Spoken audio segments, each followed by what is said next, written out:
NPA 16 Decentralization and Local Governance in the Evolution of Democratic Decentralization. In this video, we are going to talk about a very important idea in modern governance, the evolution of democratic decentralization. After the Second World War, most countries focused mainly on economic growth and increasing GDP, but this model slowly began to show its limits. It created development on paper, but it also led to deep inequalities, regional imbalances, and the neglect of poor and marginalized communities. രണ്ടാം ലോക മഹായുദ്ധത്തിന് ശേഷം independent ആയിട്ടുള്ള nations growth centred model adopt ചെയ്തു. ഈ growth centred model ഡെവലപ്മെൻറ്റിന് വേണ്ടിയിട്ടാണ് adopt ചെയ്തത്. ഡെവലപ്മെൻറ്റിൻ്റെയും പ്ലാനിങ്ങിൻ്റെയും ഫുൾ റെസ്പോൺസിബിലിറ്റി സ്റ്റേറ്റ് ഏറ്റെടുത്തു. However, economic growth came with social inequality and environmental damage. പാവപ്പെട്ട ജനങ്ങൾക്ക് വേണ്ടി അല്ലെങ്കിൽ വൾണറബിൾ സെക്ഷൻസിന് വേണ്ടിയിട്ട് സ്പെഷ്യൽ പ്രോഗ്രാംസ് ഇനിഷ്യേറ്റ് ചെയ്തിരുന്നു. ഇതെല്ലാം ഫെയിലായിപ്പോയി. കാരണം എന്താ? അവരെ ബെനഫിഷ്യറീസ് ആയിട്ടും ഒബ്ജക്ട്സ് ആയിട്ടുമാണ് ട്രീറ്റ് ചെയ്തിരുന്നത്. ഒരു പാർട്ടിസിപ്പൻസ് ആയിട്ടായിരുന്നില്ല ട്രീറ്റ് ചെയ്തത്. ഓവർ ടൈം ആയിട്ട് ആൾക്കാർക്ക് മനസ്സിലായി തുടങ്ങി സെൻട്രലൈസ്ഡ് ഡിസിഷൻ മേക്കിംഗ് വെൽഫെയർ ഗോളിലേക്ക് എത്തിക്കുന്നില്ല, അത് അച്ചീവ് ചെയ്യാൻ സഹായിക്കുന്നില്ല. In India and other developing nations this led to economic inequality, regional disparities, persistent poverty. 1970s persistent ആയിട്ടുള്ള പോവർട്ടിയും ഇൻഇക്വാലിറ്റീസ് എല്ലാം ക്വസ്റ്റ്യൻ ചെയ്തു തുടങ്ങി. The basic premises of development theory came in to question during 1970s. 1970s സ്കോളേഴ്സിനും policy മേക്കേഴ്സിനും ഏകദേശം മനസ്സിലായി തുടങ്ങി സെൻട്രൽ ഗവൺമെന്റിന് ഒരു ഡെവലപ്മെന്റ് ആക്ടിവിറ്റി ഇഷ്യൂസ് മാനേജ് ചെയ്യാനും ഡിസിഷൻസും ഹാൻഡിൽ ചെയ്യാനായിരിക്കും ലോക്കൽ ഗവൺമെന്റ്സ് ആണ് ബെറ്റർ എന്നും മനസ്സിലായി. This created a renewed interest in decentralisation. ഒരു ഓൾട്ടർനേറ്റീവ് മോഡലായി പാർട്ടിസിപ്പേറ്ററി ഡെവലപ്മെന്റ് എമർജ് ചെയ്തു. അത് ഫോക്കസ് ചെയ്തിരുന്നത് എന്തിനൊക്കെയാണ്? ജനങ്ങൾ പ്ലാനിങ്ങിലും ഡിസിഷൻ മേക്കിങ്ങിലും ആക്റ്റീവ് പാർട്ടിസിപ്പേഷൻ നടത്തുക, ജനങ്ങളുടെ ക്വാളിറ്റി ഓഫ് ലൈഫ് ഇമ്പ്രൂവ് ചെയ്യുക. ഒരു എക്കണോമിക് ഗ്രോത്ത് മാത്രം കൂടിയാൽ പോരാ, അവരുടെ ക്വാളിറ്റി ഓഫ് ലൈഫും ഇമ്പ്രൂവ് ചെയ്യണം. പിന്നെ കമ്മ്യൂണിറ്റീസിനെ എംപവർ ചെയ്യിക്കുക, സോഷ്യൽ ജസ്റ്റിസ് എൻഷുർ ചെയ്യുക. ഇതൊക്കെ ആയിരുന്നു അവർ മെയിനായിട്ട് ഫോക്കസ് ചെയ്തിരുന്നത്. എസൻസ് ഓഫ് ഡെമോക്രാറ്റിക് ഡിസെൻട്രലൈസേഷൻ എന്ന് പറയുന്നത് സെൻട്രൽ ഗവൺമെൻറ്റിൽ നിന്നും ലോക്കൽ ലെവലിലേക്ക് പവർ ഷിഫ്റ്റ് ചെയ്യുന്നതാണ്. People directly participate in governance through local institutions. പഞ്ചായത്തൊക്കെ വഴി ജനങ്ങൾ ഗവേണൻസിൽ പാർട്ടിസിപ്പേറ്റ് ചെയ്യുക. It ensures transparency, accountability and inclusive growth. There was a participatory developmental shift from old model to a new model. Old model ജനങ്ങളെ എങ്ങനെയാണ് treat ചെയ്തിരുന്നത്? Passive beneficiaries ആയിട്ട് മാത്രമാണ്.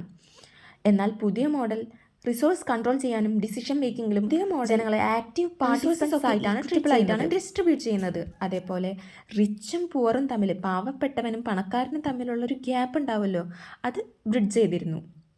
ആ ഒരു ഗ്യാപ്പ് മാറ്റിയിരുന്നു. And it also sustains development through local pressure and involvement. And it also reverses upward creep of functions, moves them from union, states, district, block or villages. Post-independence India democratic സിസ്റ്റമാണ് ഗവേണൻസിന് വേണ്ടി adopt ചെയ്തത്. ഈ democratic system colonial ഇറയിൽ തന്നെ start ചെയ്തിട്ടുണ്ട്. British ടൈമിൽ British laws enact ചെയ്തിട്ടുണ്ട്. Government of India acts of 1909. After independence 1950 constitution ഇന്ത്യനെ fully democratic ആയിട്ട് മാറ്റി. ലീഡേഴ്സ് പറയുന്നത് real powers must go to villages, not just Delhi. Gandhi, Nehru and JP Narayan ഇതിനെക്കുറിച്ചൊക്കെ സംസാരിച്ചിട്ടുണ്ട്. ഗാന്ധിജി പറഞ്ഞത് democracy works from bottom not top. Bottom എന്ന് ഉദ്ദേശിക്കുന്നത് villages. Nehru and JP Narayanan പറഞ്ഞത് same idea, people should rule themselves. Different committees argued about best place to start shifting power from state capitals. Balwant Rai Mehta report, Sukhamoy Chakravarty report, Ashok Mehta report, Dantwala and Hanumanth report. ഈ റിപ്പോർട്ടുകളെല്ലാം democratic ഡിസെൻട്രലൈസേഷനെ കുറിച്ചിട്ടാണ് സംസാരിക്കുന്നത്. Balwant Rai Mehta report 1957 suggest ചെയ്ത level block ലെവലാണ്. കാരണം പറയുന്നത് ഈ ബ്ലോക്ക് ലെവൽ വില്ലേജിനോട് ക്ലോസ് ആയി കിടക്കുന്നത് കൊണ്ടാണ്. സുഖമോയ് ചക്രവർത്തി റിപ്പോർട്ട് 1984 സജസ്റ്റ് ചെയ്തത് ഡിസ്ട്രിക്റ്റ് ആണ്. കാരണം district needs bigger area for planning. Ashok Mehta report 1978 suggest ചെയ്ത ലെവൽ ഡിസ്ട്രിക്റ്റ് ആണ്. കാരണം എന്താ, ഹിസ്റ്റോറിക്കലി പണ്ട് മുതലേ ഈ ഡിസ്ട്രിക്റ്റ് ആണ് അഡ്മിനിസ്റ്റർ ചെയ്ത് വരുന്നത്. അതായത് ആ ലെവലിലാണ് അഡ്മിനിസ്ട്രേഷൻ കൂടുതലായിട്ട് കാണുന്നത്. ഓൾഡ് അഡ്മിൻ സെൻറ്റർ ആണ്. അതുമാത്രമല്ല അവിടെ കുറേ നാളായിട്ട് അഡ്മിനിസ്ട്രേഷൻ നടക്കുന്നതുകൊണ്ട് എക്സ്പെർട്ടൈസ് കൂടുതൽ ഡിസ്ട്രിക്റ്റിലായിരിക്കും. The requisite expertise for planning and related purpose. Dhanwala റിപ്പോർട്ടും ഹനുമന്ത് റാവോ റിപ്പോർട്ടും സജസ്റ്റ് ചെയ്യുന്ന ലെവൽ എന്ന് പറയുന്നത് ഡിസ്ട്രിക്റ്റ് ആണ്. Because it is best for planning. Balwant Rai Mehta committee 1957 main idea എന്ന് പറയുന്നത് shift decision close to people, അതായത് ബ്ലോക്ക് ലെവലിലാണ് അവർ സജസ്റ്റ് ചെയ്യുന്നത്. Make people actively participate in local governance under their own control. ഇതാണ് അവരുടെ goal.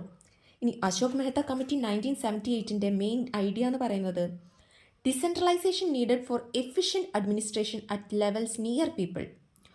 Both committee and 74th milestone is India's democratic decentralization. Local bodies constitutional. Local bodies means panchayat and municipalities. It gave reservation to 1/3 seats for women, OBCs, Dalits and grassroots. Before this amendment, rich or dominant groups controlled everything. It defeated democracy's purpose. Real democracy means not just an election, but grounded in society's reality. It includes all caste, women. Last 20 years, this idea now central to India's democracy talk. This is evolution of democratic decentralization.